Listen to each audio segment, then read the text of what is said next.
नमस्कार.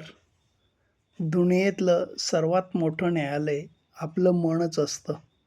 खरं काय आणि खोटं काय त्याला अचूक माहिती असतं.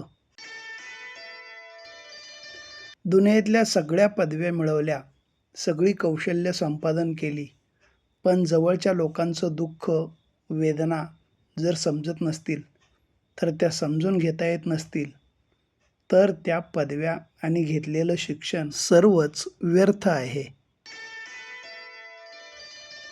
परमेश्वर आपल्या जीवनात प्रत्येक व्यक्तीला काही ना काही उद्देशानेच आणत असतो.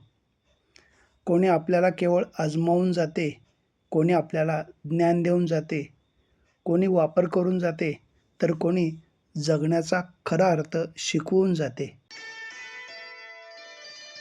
जीवनात कठीण परिस्थितीसुद्धा एका वॉशिंग मशीनसारखी असते, जी आपल्याला खूप टक्कर मारते, गोल फिरवते आणि पिळतेसुद्धा. पण जेव्हा आपण त्यातून बाहेर येतो, तेव्हा आपलं व्यक्तिमत्व पहिल्यापेक्षा अधिक स्वच्छ, अधिक चमकदार झालेलं असतं. धन्यवाद.